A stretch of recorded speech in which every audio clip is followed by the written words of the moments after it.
The Queensland Premier says the central Queensland town of Gracemere has been saved after catastrophic fire conditions threatened residents yesterday.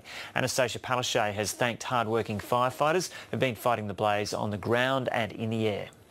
The entire coast, especially from that central region up north, we have unprecedented severe heat wave that's happening here across Queensland, the likes of which we have never seen in my lifetime, and I don't think a lot of people have seen in their lifetime. So we have hundreds of volunteers that have come across and firefighters from right across Australia to help out. We've got 33 aircraft involved, but we've got some good news this morning that we have saved the town of Gracemere. I want to thank all of the people involved with the aerial water bombing overnight, all of the firefighters on the ground. We are now opening up the road and families are able to return home. But that town was in the direct line of fire, and it is amazing to think that that town has been completely saved.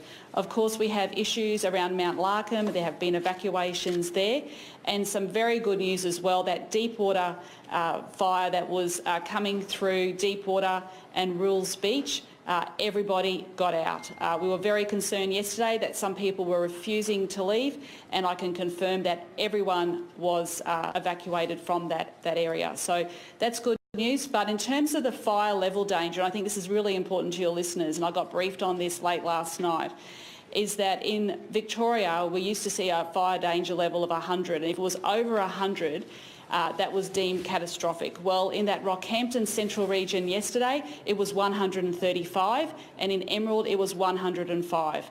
I have schools closed still throughout those areas because we want children's safety to be paramount as well. But I urge everybody in Queensland, this is unprecedented weather.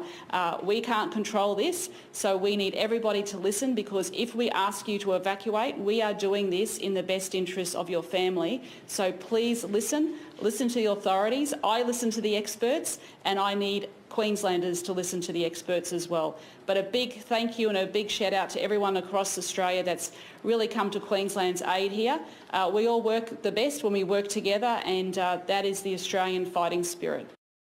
Queensland Premier Annastacia Palaszczuk speaking there just in the last couple of hours. And reporter Amelia Turzon is at Agnes Water. There's been a big fire burning to the south of Agnes Water for several days. Amelia, good morning. So what's the latest on the warnings and evacuations there?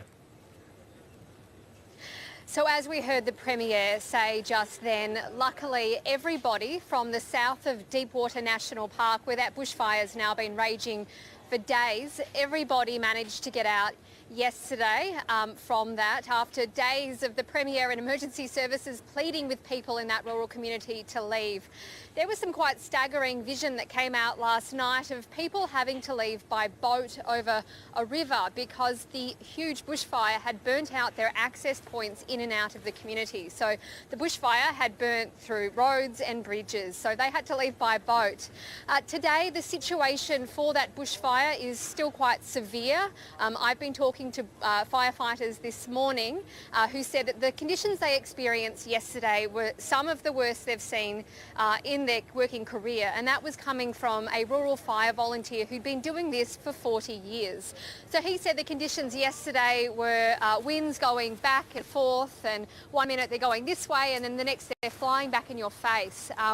Luckily the conditions and the warnings here this morning is that things are slightly settling down, but we're not out of the woods yet, has been the sentiment coming from emergency authorities. This morning I can feel that the wind is already a little bit picking up now and the heat is beating down. So there's still a huge fire danger in central Queensland this morning, and authorities will be looking to get on top of that. And what's the latest on the numbers of properties lost in that fire to the south of Agnes Water?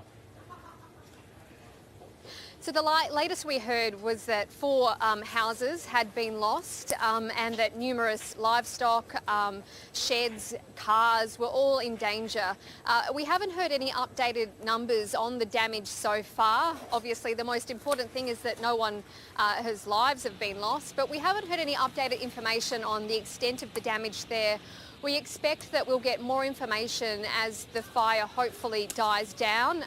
The area is incredibly rural, and I'm hearing from firefighters that even when they're going in to fight this fire, the roads are very small. They can only sometimes get one small truck down in these areas to check out the damage to fight back the fires. So it seems like getting a picture of the extent of this damage, over 20,000 hectares now burnt, checking out the extent of the damage will be something that will take quite a while. Okay, we'll leave it there for the moment. Amelia Terzon there with the latest there on that fire into the south of Agnes Water.